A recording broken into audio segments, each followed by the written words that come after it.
Fala pessoal, tudo bem com vocês? Aqui é o Alec e aqui no meu cantinho é o meu gatinho Pitoco, tá ali caçando lugar para dormir.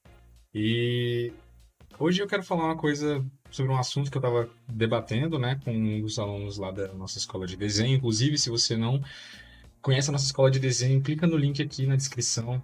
Vai fazer bem para você que quer aprender desenho. Ele está no preço como promocional, a gente ainda está fechando a primeira turma. Depois disso, o preço vai aumentar um pouquinho para custear a ideia da escola toda. Mas vai ser. Dá tempo de você ainda aproveitar e pegar a primeira turma, tá bom? Hoje eu quero falar um pouco sobre a verdade oculta dos desenhos animados. Não sei vocês, mas eu acompanho alguns canais de desenho, pelo menos eu acompanhava, hoje em dia eu já não tenho mais nem paciência para poder acompanhar mais. Isso se dá porque todos eles hoje em dia giram em torno da mesma coisa. Eles vão falar sobre uma análise de desenho super profunda e sei lá o quê. E essa análise é tão profunda que ela sempre vai acabar em três resultados diferentes, ou nos três ao mesmo tempo.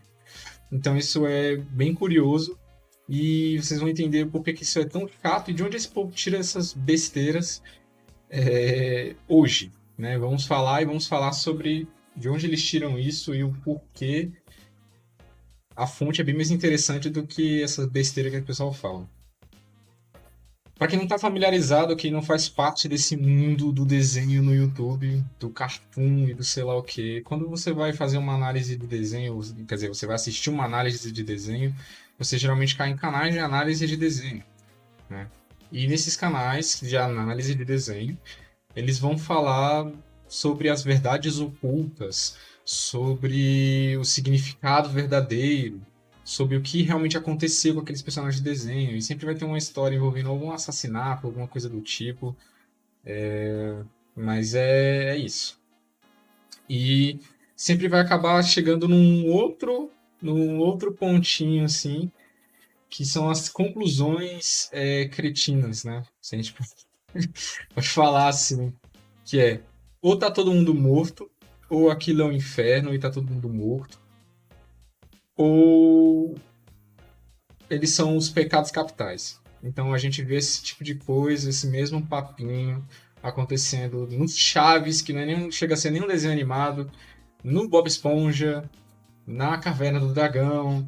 Nossa, é tanto desenho que se a gente for falar, né, sobre cada um, a gente vai passar a vida inteira aqui, porque essas três conclusões que esse povo arruma acaba sempre permeando todas as análises deles. Mas de onde esse povo tira isso? De onde esse povo encontra essas coisas cretinas e estúpidas para se falar a respeito de desenho? E por que que eles fazem isso? A verdade é que eles fazem isso porque isso dá muita visualização. Querendo ou não, a gente vive num lugar onde poucas pessoas se interessam realmente por uma análise criteriosa, séria a respeito de um desenho animado, sobre a sua história de surgimento, sobre as ideias envolvidas, o que, que os criadores queriam dessa história, enfim. Pouca gente se interessa por isso. Isso é, inclusive, o tipo de coisa que eu entrei, né? O tipo de análise que eu fiz lá na nossa análise sobre Dudu e Edu. Eu fiz uma análise histórica e conceitual do desenho, e não uma análise abobalhada. E se você não assistiu, então dá uma assistida lá, que acho que vai ser interessante para você que quer entender como é que se faz realmente uma análise de desenho. Então, para começar, de onde esse povo tira isso? A realidade é que isso tudo, até onde eu pude analisar, não passa de uma apropriação da ideia da Divina Comédia de Dante Alighieri. Então, eles pegam toda a ideia de alguém. Não sei se você já conhece a obra, né? De Dante, que é muito incrível, vale a pena. Eu tenho uma cópia dela com as ilustrações do Gustave Doré, acho que é assim que se pronuncia. São ilustrações lindíssimas e que a gente vai fazer análise daqui a pouco, então segura aí. Mas a ideia toda é de alguém que dorme, acorda nos portões do inferno e perdido, numa floresta, na verdade, depois ele descobre que está nos portões do inferno. E a partir daí ele tem uma jornada, assim, atravessando todo o inferno, o purgatório, até chegar ao paraíso e encontrar Deus. É algo bem interessante, é uma história muito bonita, muito incrível. E é incrível porque ela foi feita em versos, ou seja, é um poema, o que é muito, mas muito legal mesmo. E as ilustrações, elas não perdem para isso, porque as ilustrações que o Gustavo Doré fez posteriormente, é claro, né, posteriormente até da própria morte do autor, são incríveis, né? Fazem jus a tão bem trabalhada que é a história. E a história ela vai girar nisso, né? Então a gente vai ter os personagens principais, inclusive tem uma coisa muito interessante que esses personagens inspiraram um personagem de um desenho animado, na verdade, alguns personagens de um desenho animado chamado O Segredo Além do Jardim. Lá a gente vai ter o Wirt, acho que assim se pronuncia também, não sei, pode ser que eu esteja falando besteira, não tenho o inglês dos melhores. E a gente vai ter o Wirt, o Greg e a Beatriz. A Beatriz, inclusive, é o nome já próprio de um dos personagens que acontece que tem na Divina Comédia, né? E o Wirt, ele vai ser o personagem que vai ser a inspiração, vai ser inspirado no Dante, o Greg no Virgílio. É claro que é uma história completamente diferente. O autor mesmo já falou isso.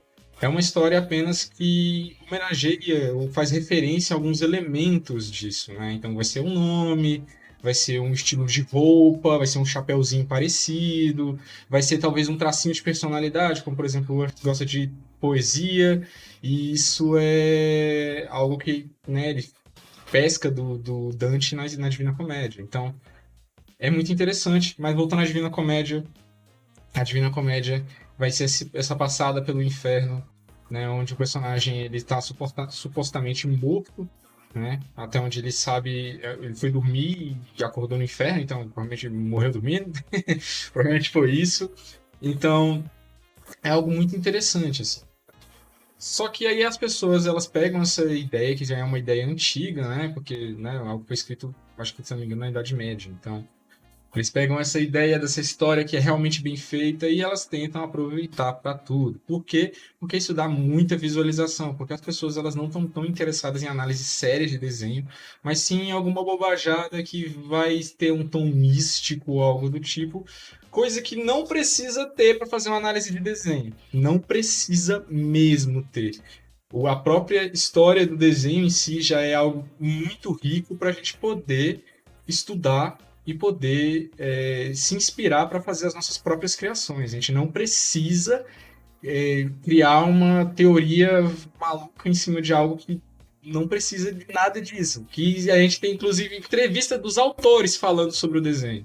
Então, não precisa fazer essas besteiras, vamos fazer uma análise séria. Se você é um artista sério, você precisa fazer análises sérias. Você precisa fazer análises quase científicas disso, né? Onde você vai desmembrar os acontecimentos históricos, os cenários, as inspirações do autor, como eu disse, para você criar suas próprias coisas. Senão, você vai ficar sempre nessa mesma ladainha que não vai para lugar nenhum e suas histórias vão ser sempre aquelas fanfic de Wattpad, tá bom? Então, vamos lá, vamos entender agora os desenhos e as ilustrações de Gustavo Doré. É isso, pessoal, vamos começar aqui. Vocês já estão vendo algumas ilustrações, tem milhares de ilustrações, milhares você tá, acho que estou exagerando, tem dezenas de ilustrações dentro do livro, mas eu separei essas aqui que eu acho que são interessantes assim, para a gente ver, estão numa qualidade boa e acho que vai ser legal da gente estudar elas, né? A primeira coisa que eu acho que na verdade deve ficar clara aqui é que essas ilustrações elas são do século XIX, mas o livro mesmo ele foi escrito no século XIV. Então, eu estava conferindo aqui a pronúncia. Gustavo Doré, era um cara francês, era um ilustrador francês. Então, a pronúncia dele ia ser Gustave Doré. Algo do tipo. É interessante saber, mas eu vou abrasileirar. Desculpa, eu derramei um negócio aqui na minha mesa, mas está resolvido. Vou abrasileirar para Gustavo Doré, porque eu acho que vai ser melhor para a gente entender aqui. Não vai fazer diferença a gente ficar falando na pronúncia super exata, né? E como eu falei, o livro ele é uma história sobre uma passeada nos infernos, nos purgatórios e no paraíso. São os três livros, inclusive, do livro, né? São divididos em três capítulos, né? E é muito interessante mesmo de se ler. Não dá pra gente pegar e abordar a história toda aqui, porque seria impossível. Teria que ter um vídeo de horas só para poder falar disso. Mas a gente pode falar das ilustrações, pelo menos de algumas, né? Uma coisa interessante é saber qual é a técnica empregada aqui. Como eu disse, vai ser uma ilustração do século XIX. A gente não vai ter impressoras, nem nada do tipo. Na verdade, a gente vai ter impressoras, mas as impressoras rústicas, né? Mas as impressoras arcaicas. E a ideia mesmo das ilustrações dele é que essas ilustrações sejam reproduzíveis. E é por isso que ele fez em xilogravura. Se você não sabe o que significa xilogravura, eu vou te explicar agora. Ele simplesmente pegou uma peça de madeira, desenhou por cima e depois cavou a madeira inteira e fez esse desenho de uma maneira em que você possa passar uma tinta por cima, prensar ela no papel, ou seja, imprimir em um papel e retirar. E a ilustração está lá, pronta para para se apreciar ali. Então, isso já é muito interessante, já mostra o nível de técnica desse cara, que era absurda, muito bom. E detalhe, ele começou a trabalhar nisso com 25 anos. 25 anos, a minha idade. E o cara tava fazendo o quê? Ilustrações extremamente complexas em xilogravura para serem impressas. E é espetacular isso, espetacular. Então vamos lá fazer uma análise disso, né? O que a gente pode analisar daqui? Vou começar nessa de baixo, que acho que vai ser mais fácil da gente poder entender alguns conceitos. O primeiro conceito de todos vai ser o conceito de contraste. Uma ilustração que vai ter luz e sombra, ela vai precisar do contraste como a ferramenta principal para a gente ter a distinção das formas, tá? Então, o contraste aqui, ele vai acontecer, né, dessa camada mais escura para a mais clara. Ou seja, vai ser da sombra para o highlight, né, a luz alta. E a gente vai ter aqui, então, esse contraste diminuindo completamente o fundo, os cenários. Ainda mais porque ele quer dar um aspecto de chuva. Se você der uma olhada aqui, a gota de chuva bem aqui. Olha o nível de detalhe que esse cara usava. Em madeira. É impressionante, é impressionante. E beleza, né? Esse tipo de contraste foi o que serviu aqui para a gente conseguir identificar a chuva, conseguir identificar os personagens e o destaque que vai estar acontecendo na composição. A composição, ela vai ser a organização dos elementos dentro de uma determinada cena e essa organização ela vai seguir um propósito, né? Então, assim, é claro, existem... Imaginando aqui acontecendo realmente esses dois personagens, né? O Dante e o Virgílio, andando por esse chão lamacento com essas pessoas nuas e jogadas aí, iam ter milhares de posições que eles iam se colocar ao longo dessa caminhada daqui até aqui. Isso é um fato. Então, a ideia aqui não é você bater uma foto e representar um frame específico. A ideia aqui é você colocar uma pose na cena, encaixada, de forma que você consiga identificar exatamente o que está acontecendo. Lembre-se que não é animação. Não vão ser vários frames que vão ser perdidos e você vai entender só a ideia do movimento contínuo. Na verdade, vai ser uma cena em específico, estática, em que você vai precisar entender o que está acontecendo. E é por isso que é incrível, incrível. Porque, primeiro, vamos chegar um pouquinho mais perto aqui para a gente poder analisar. Vai ter esse contraste, a composição vai estar organizada aqui de forma quase que triangular, né? Só que, principalmente, ela vai dar destaque para os personagens do centro. Inclusive, inclui esse aqui, no meu ponto de vista. Eu acho que ele está num destaque bom aqui também. E é muito interessante como eles são os personagens que não estão, como posso falar, super iluminados, mas eles roubam a cena, por assim dizer. Eles são o primeiro que você bate o olho. Isso é muito interessante mesmo da gente ver. Então vai ter essa ideia dessa composição. Um fundo escuro, daqui para cá escuro, e um fundo claro, daqui para cá para baixo. E aqui no centro, a gente vai ter um meio tom que ele vai estar num contraste tão grande contra o fundo, ou seja, ele não vai ser esse escuro daqui e não vai ser esse claro daqui. E aí ele vai dar esse contraste mesmo sendo um meio tom. Olha que coisa maravilhosa, maravilhosa. E como são coisas, são ilustrações em madeira, né, em estilogravura, a gente vai ter essas rachuras aqui, que vão fazer o papel da sombra, né? Ou seja, quanto mais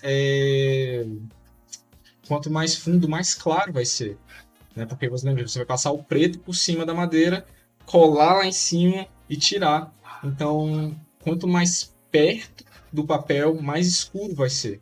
E quanto mais longe, mais claro fica. Porque você não vai ter o contato da madeira com o papel. Isso é muito interessante. A gente podia falar aqui mil vezes sobre a anatomia, sobre os formatos, que são muito interessantes, sobre a ideia da composição da cena. Tipo, até esse personagem aqui, que ele vai estar quase como se fosse um coadjuvante, como eu falei, ele chega a roubar um pouco a cena também, junto com os dois personagens principais, mas ele não vai ser o personagem principal da composição. Mas ele está apontando para os principais. Então isso leva a atenção que já está voltada, né, para todos eles. Aqui esses personagens também vão estar fazendo isso, mas eles acabam sendo um pouco mais secundários, né? Mas todo esse movimento, né, toda essa ida para o centro faz com que a gente olhe para esses personagens de primeira. É incrível como o cérebro humano se comporta nesse tipo de situação. E é legal demais entender isso e estudar isso. Por isso que fazer essas análises é muito mais interessante, artisticamente falando, do que você pegar e ficar na viagem louca atrás sei lá, de significados sinistros em desenhos animados, por exemplo. Né? Faça esse tipo de análise nos desenhos que você assiste. Vai ser muito melhor para você do que você pegar e perder seu tempo com besteira, tá? Tô falando isso aqui seríssimo, seríssimo. Assista essas coisas só se for para rir um pouco, não para levar a sério. Aqui a gente vai ter uma ideia diferente, mais parecida, mas diferente. Porque a gente vai ter aqui nesses cantos aqui uma escuridão, né? Que vai tomar aqui. E esse personagem do centro, ele vai estar chamando a atenção. E aqui, de novo, o contraste vai ser essencial. E a ideia também que olha aqui, a gente vê um personagem apontando, que parece ser o Virgílio, acredito eu. Posso estar errado. Mas tudo bem, não tem importância para a análise que a gente está fazendo. Os tons, eles já vão estar dizendo pra gente, ó, esse personagem tá bem escuro, esse aqui já tá no semitom, esse aqui já tá no semitom.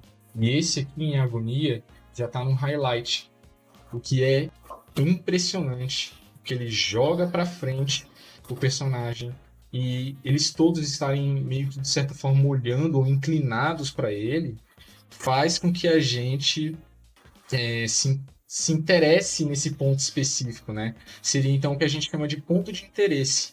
Né? Seria o ponto onde nossos olhos vão bater e encontrar primeiro.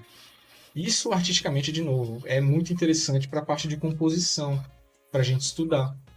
Então, se a gente fosse fazer uma composição aqui semelhante, vamos ver o que a gente consegue fazer aqui rapidinho, só para poder a gente dar uma estudada, né?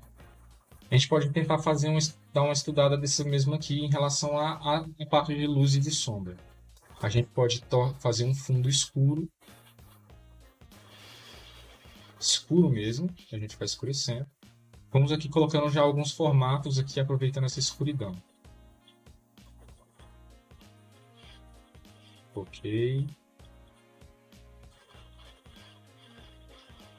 Aqui no meio, a gente vai deixar eles mais cinzas. E aqui a gente vai deixar eles mais claros.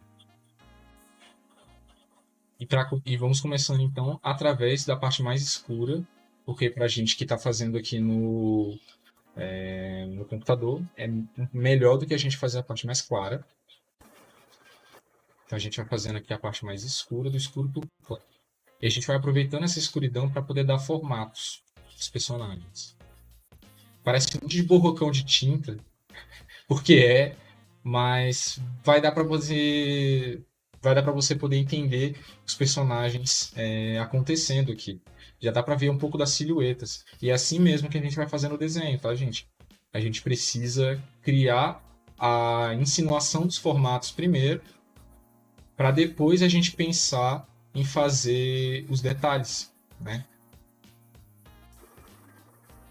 Eu vou adiantando para vocês aqui E se aparecer alguma coisinha, eu acabo falando, mas se não, pode deixar que aí eu corto depois.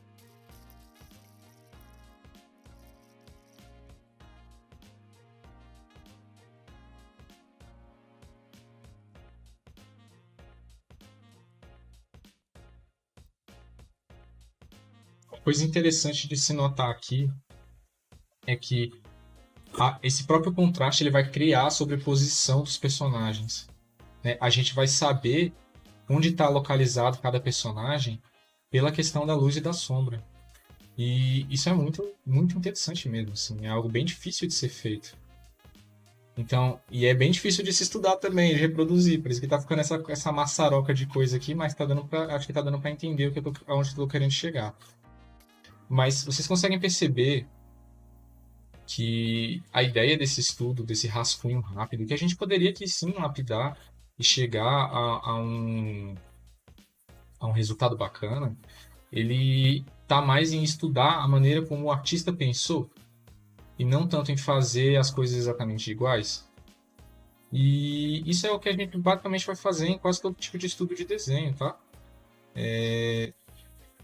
A gente precisa entender as técnicas empregadas, a gente precisa entender os objetivos do desenho, né? E para isso a gente precisa, para poder conseguir chegar a ponto de chegar e fazer esses estudos, por exemplo, como esse aqui, a gente precisa de uma base teórica de desenho bem forte, né? Uma base de fundamentos bem solidificada. No nosso curso de desenho você vai encontrar isso, tá? Você vai encontrar a ideia de forma, gesto e volume que vai te dar a base para você pegar e não precisar fazer um rascunhozinho genérico, né? De bolinha, faz a bolinha, faz a cabecinha, você não precisa fazer isso. Né? Quando você chegar ao ponto de estar mexendo com a luz e com a sombra, que vai ser um dos próximos cursos que a gente vai ter lá na escola de desenho, depois desse curso de fundamentos que já saiu, você vai conseguir, você vai ser hábil para poder conseguir fazer esses detalhes aqui, esse começo de ilustração, esse rascunho, esse primeiro volume de ilustração, sem precisar recorrer a nenhum desses métodos. Você vê que, tipo assim, por mais que, é claro, que eu não tenha detalhado tudo que está sendo feito aqui, né, você consegue ter uma ideia do que está acontecendo, do que está surgindo aqui, sabe? Então, à medida que você vai estudando esse tipo de coisa, os detalhes eles vão ser o que são detalhes, e não é aquilo que vai trazer fundamentação para a obra, né? A obra ela vai estar sendo construída em algo muito mais simples e sólido. E a elaboração desse simples e desse sólido é que vai dar origem a um desenho de qualidade, tá? É assim que esses artistas maiores e mais interessantes mesmo da gente estudar fazem, né? E a gente está aqui tentando aprender um pouco com eles, aprendendo a criar esse tipo de coisa. Deu para entender um pouco a questão da composição. Como eu falei, isso aqui não foi um desenho final, mas dá para a gente estudar muita coisa a respeito de composição, de criar destaque em cena, de criação de contraste para gerar um ponto de interesse do público, tá? E é isso. Eu espero que vocês tenham gostado desse vídeo, espero que tenha sido interessante, que vocês tenham aprendido algo de alguma forma. Conheça a nossa escola de desenho, já estou repetindo isso aqui bastante, mas é porque isso vai fazer muita diferença para você estudar e entender desenho. E conheça o nosso trabalho lá também no nosso ateliê. A gente está sempre postando coisa lá no Instagram.